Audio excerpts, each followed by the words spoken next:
Olá, sejam todos muito bem-vindos. Esse é o primeiro encontro de um grupo de encontros que tem como tema central Somos Únicos, valorizando cada diferença no cotidiano escolar. O tema desse encontro é diversidade na escola, o que isso significa para mim. Mas para a gente começar, eu vou me apresentar e também vou fazer a minha audiodescrição. Meu nome é Manuela, eu tenho 37 anos, sou uma mulher parda, os meus olhos são castanhos, o meu cabelo é castanho e ele está solto nesse momento, ele é ondulado.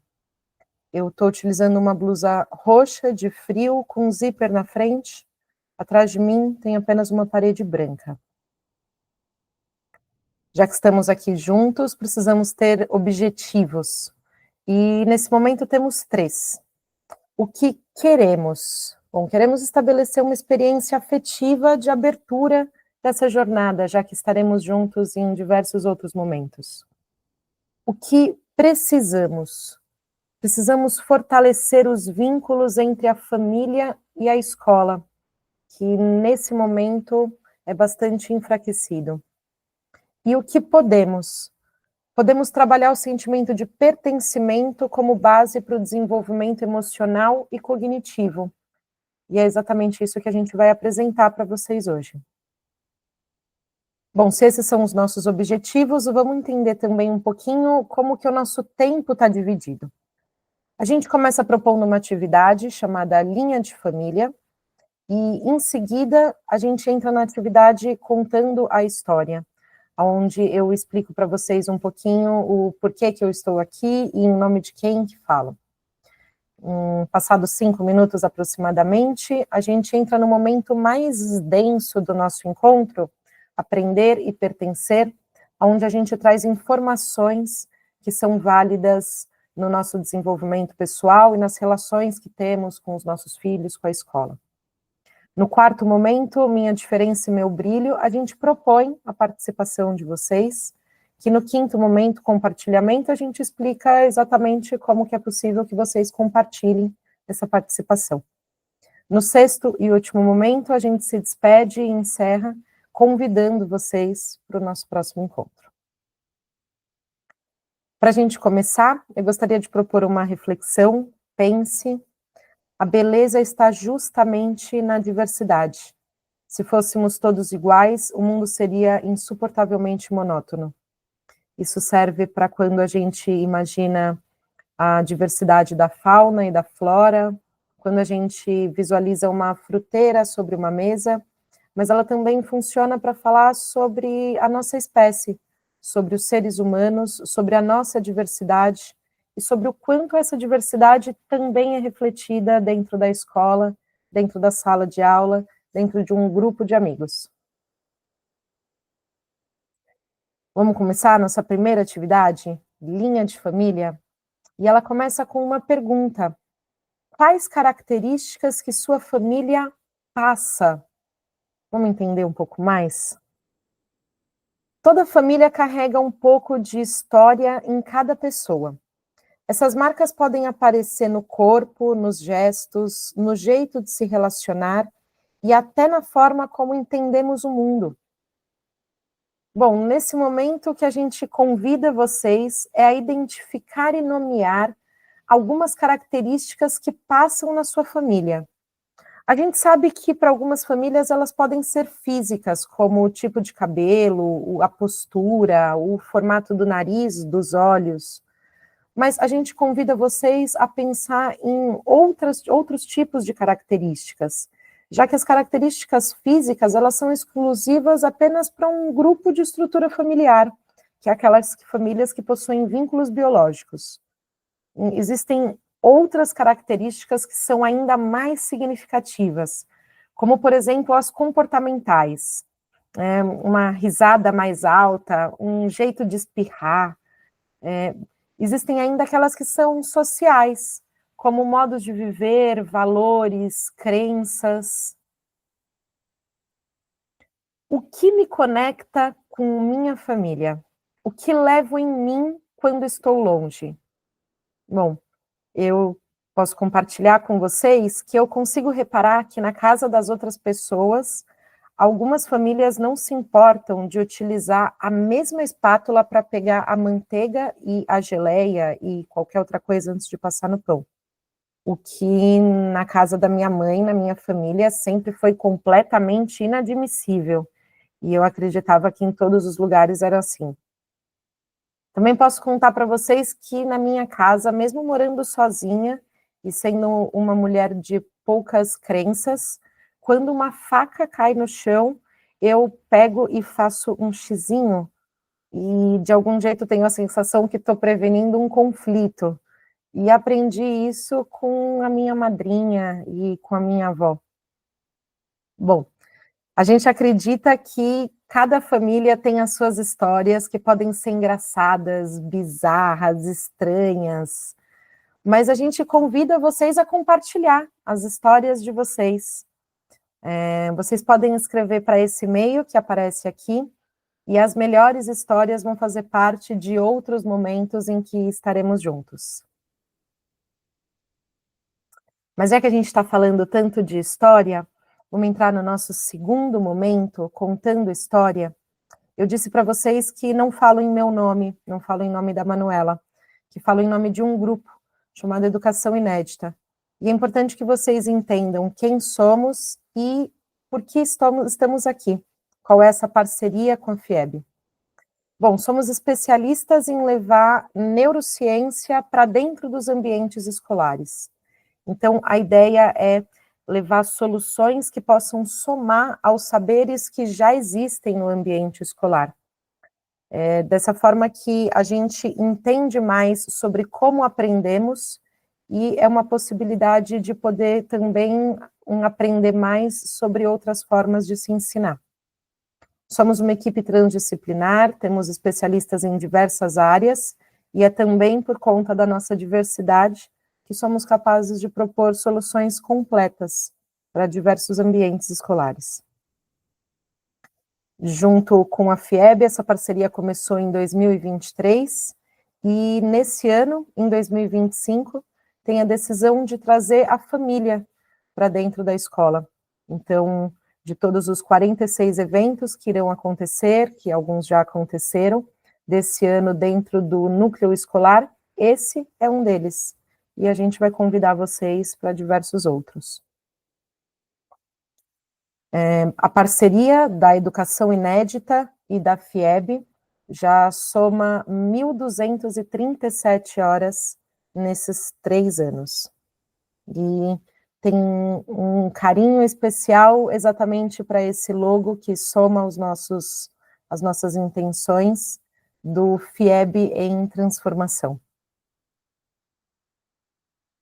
Bom, eu disse para vocês que o terceiro momento era um momento onde a gente trazia informação, já que a nossa especialidade é em levar neurociência para dentro do ambiente escolar, não poderia ser diferente aqui. Então, a proposta é entender mais sobre o cérebro, e sobre como isso reflete nas relações, e sobre como as relações refletem no processo de aprendizagem. O tema, o título desse terceiro momento é Aprender e Pertencer. Bom, como é comum quando se propõe aprendizagem através de um olhar neurocientífico, a gente inicia com uma pergunta. O que torna você único e certamente insubstituível? Eu costumo dizer que toda pessoa que foi criada por uma mulher brasileira tem a segurança de ser único, porque em diversas vezes ouviu "você não é todo mundo". Mas, para além da brincadeira, essa pergunta pode se tornar filosófica. Você tem a segurança de ser único e de ser insubstituível? É provável que se você pergunte para as pessoas que mais te amam, elas têm a segurança de dizer que sim, que você é insubstituível. Mas qual é o olhar neurocientífico para essa pergunta? Para a gente entender mais disso, vamos trabalhar exatamente uma metáfora. Vamos fazer uma comparação com uma grande cidade, como, por exemplo, São Paulo. Imagina uma cidade imensa, cheia de ruas, avenidas e pontes que conectam bairros distantes, diferentes, praças e casas. Bom, imaginando essa cidade, se essa cidade for o nosso cérebro, os neurônios, as células que são específicas do cérebro, são como as casas, os prédios da cidade. É onde acontecem várias atividades. Existem estabelecimentos na cidade que desempenham atividades específicas, como, por exemplo, as escolas. As escolas é onde estão as pessoas que estão estudando. Existem estabelecimentos que podem realizar mais de uma atividade. E existem estabelecimentos que são múltiplos, onde muitas coisas acontecem. Então, vamos pensar nesses espaços onde é possível realizar atividades como os neurônios. Mas o que realmente faz uma cidade funcionar não são os estabelecimentos, são as conexões entre eles.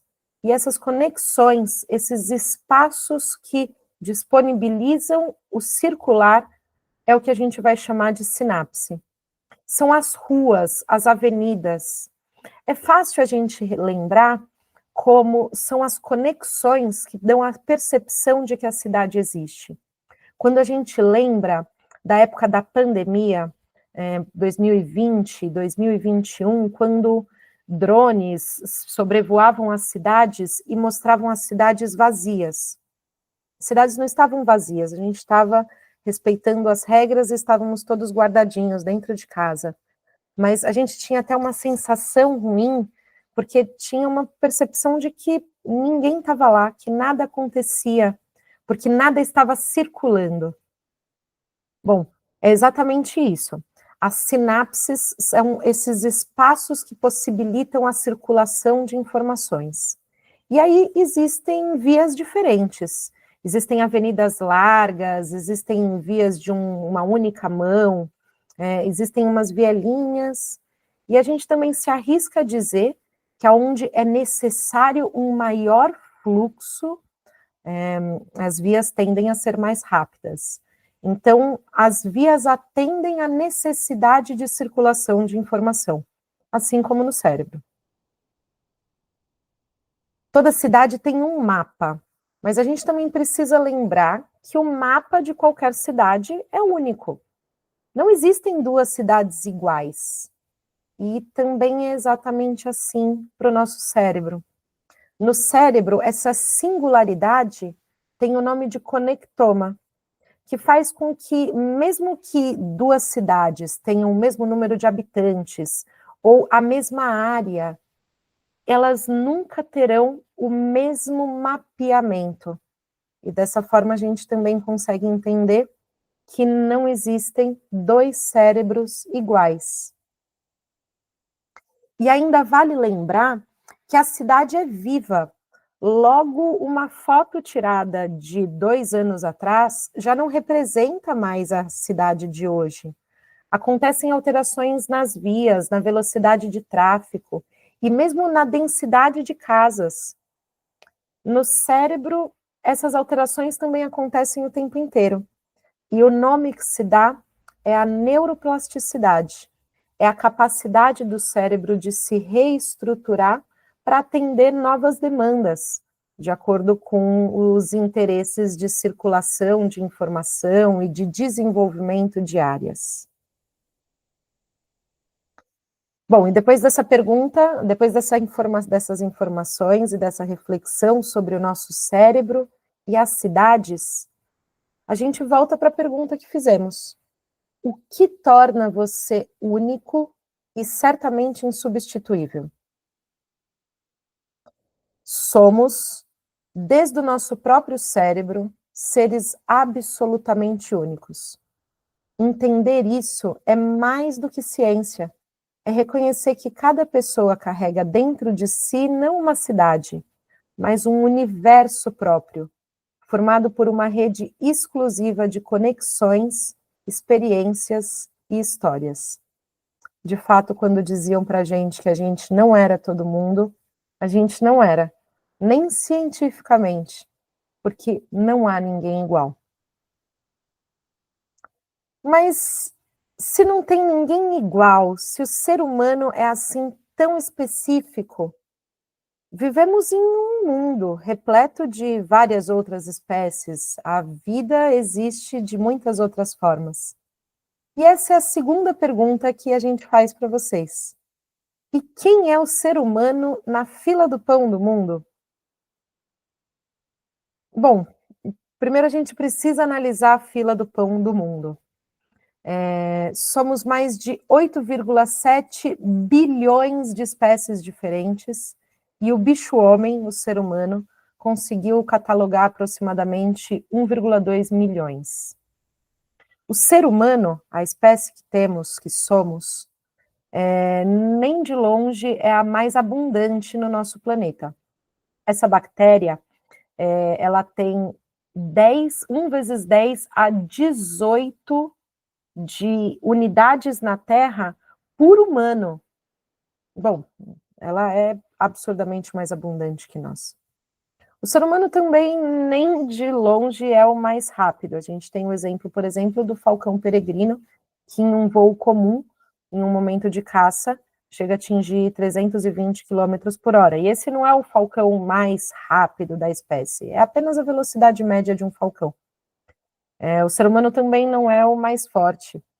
Um besouro rinoceronte carrega 850 vezes o peso do próprio corpo. Um atleta olímpico com treinamento específico de levantamento de peso nunca chegaria a carregar 10 vezes o peso do próprio corpo. E não vivemos muito. A tartaruga de Galápagos, em uma vida muito tranquila, chega a 170 anos. 100 anos a mais do que é aproximadamente a expectativa da nossa espécie. E quando a gente olha de forma ainda mais ampla para as outras espécies, a gente também percebe que a gente não tem características específicas, muito diferentonas, como, por exemplo, os morcegos e os golfinhos, que têm a capacidade de ecolalização.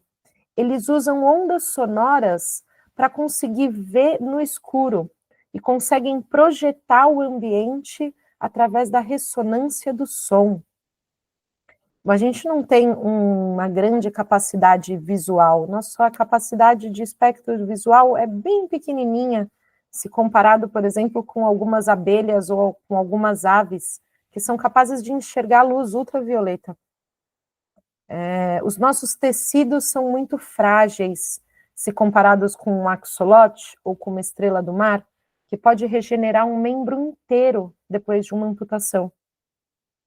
Somos muito frágeis no meio, já que não temos nenhuma capacidade de camuflagem, como um camaleão ou um polvo, que em um momento de emboscada, quando sozinho, utiliza do próprio corpo para conseguir se defender.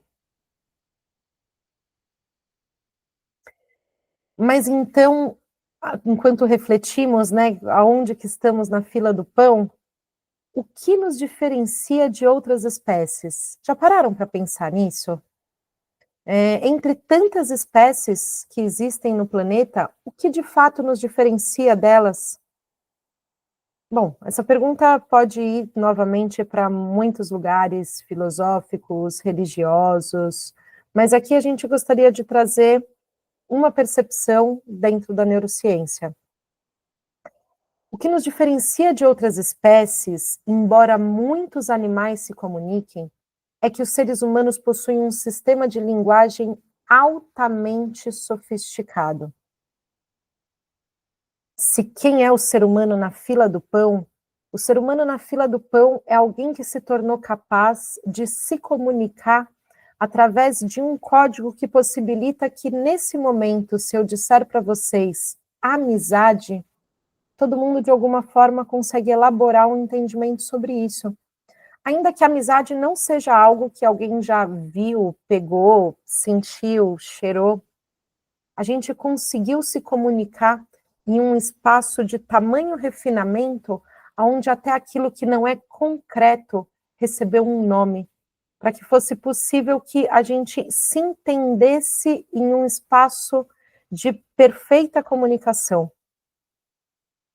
Então, quem é o ser humano na fila do pão do mundo? O ser humano na fila do pão do mundo é uma espécie que sozinha é relativamente frágil e por isso precisou desenvolver algo que foi essencial para sua sobrevivência, um sistema refinado de comunicação com outros humanos de um mesmo grupo. Por isso, pertencimento não é apenas um desejo social, mas um verdadeiro instinto de sobrevivência. Descobrimos rapidamente que na natureza, sozinhos, seríamos muito frágeis, mas que em grupo teríamos chances de sobreviver. E, bom, para que fosse possível conviver em grupo, era necessário que a nossa comunicação fosse cada vez mais perfeita, para que a gente se entendesse. E que, se entendendo, a gente poderia garantir o pertencimento de todos, sem que ninguém que não entendesse precisasse ficar de fora. Bom, se a gente criou um código refinado de comunicação para garantir que todos tivessem o direito de pertencer ao grupo, já que sozinhos somos frágeis e vulneráveis na natureza, o que acontece com a gente quando não pertencemos a um grupo? O corpo nos dá sinais.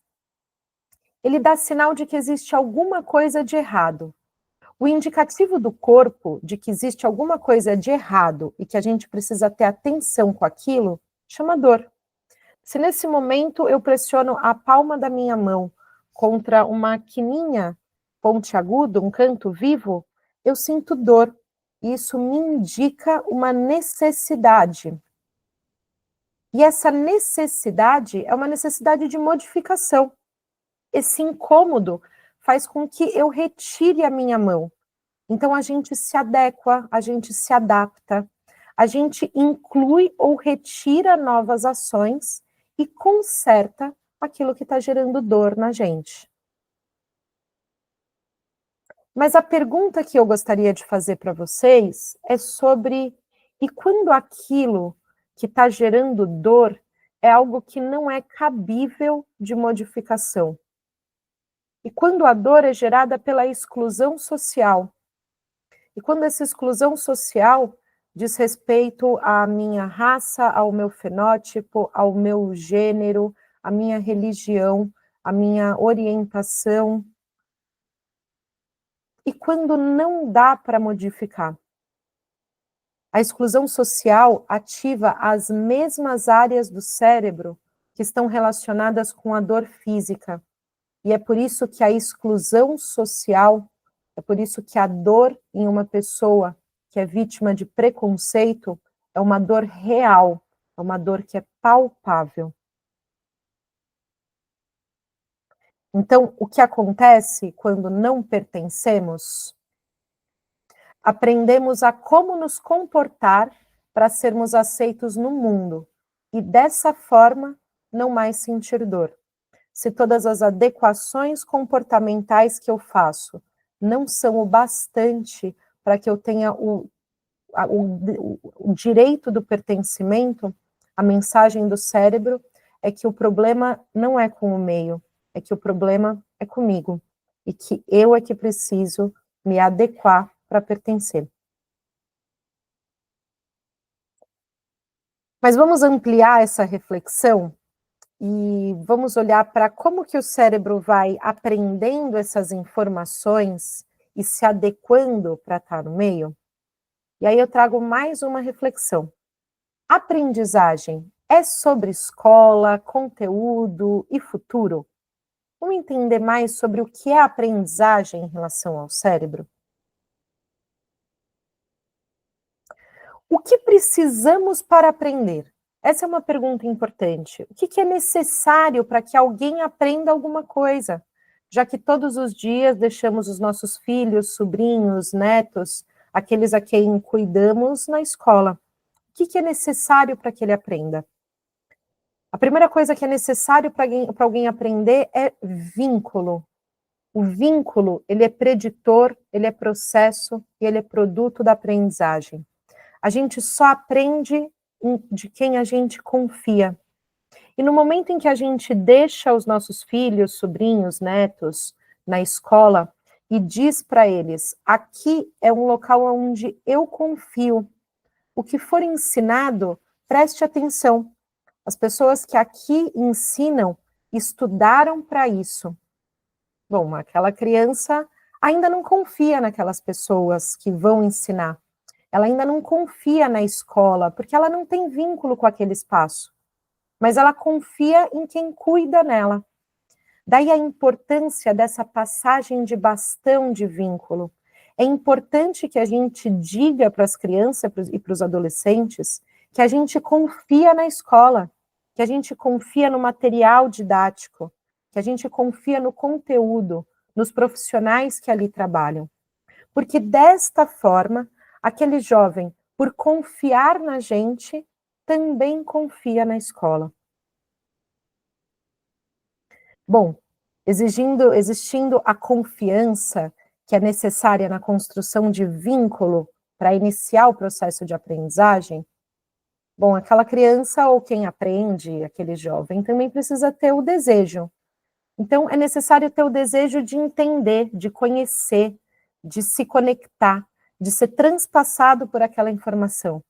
Não existe aprendizagem sem necessidade ou curiosidade. Para se aprender alguma coisa, é necessário desorganizar alguma coisa que a gente já sabia. A aprendizagem se dá em camadas, e a gente desorganiza para reorganizar se aquela informação tiver um sentido.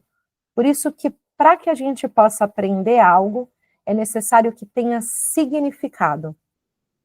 Bom, para tudo isso acontecer, esses 3 passos iniciais são necessários para que a gente tenha o primeiro contato com esse processo de aprendizado, que se concretiza com a repetição. Aquilo que a gente criou vínculo, quis aprender e teve significado, mas que a gente não repetiu, não se acomoda e a gente esquece. E aí a gente não conseguiu, de fato, aprender dentro da gente.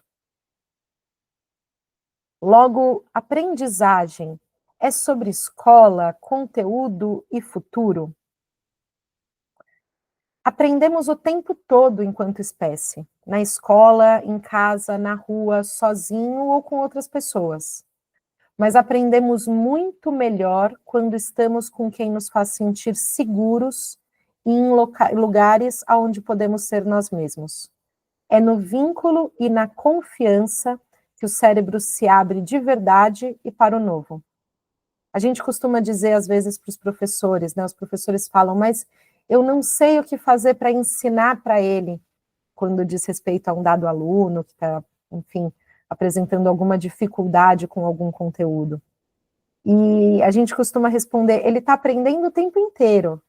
A sua dificuldade está sendo de ensinar para ele o que você gostaria de ensinar.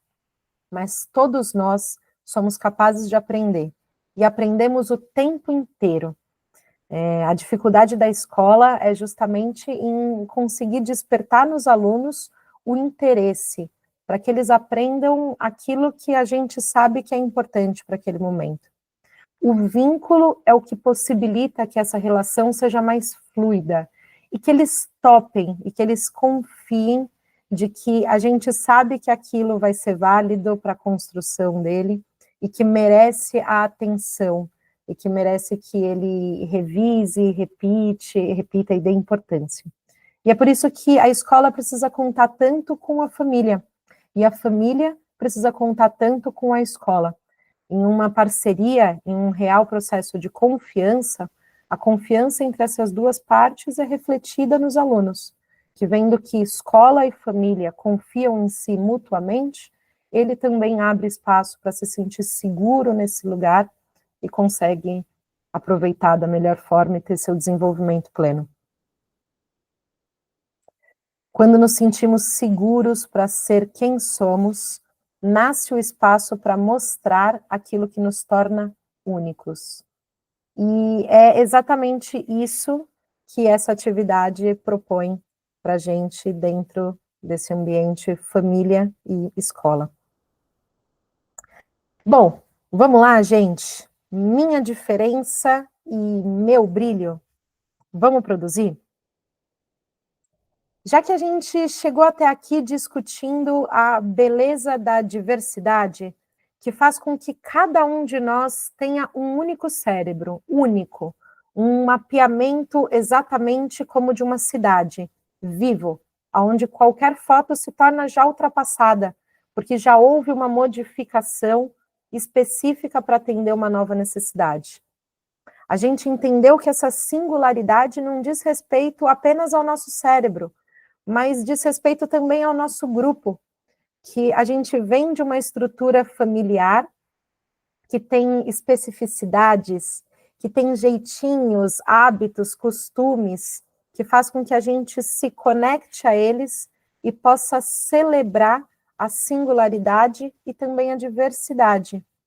A gente começa a perceber que aquilo que nos torna específico é justamente o que reforça os nossos laços como comunidade.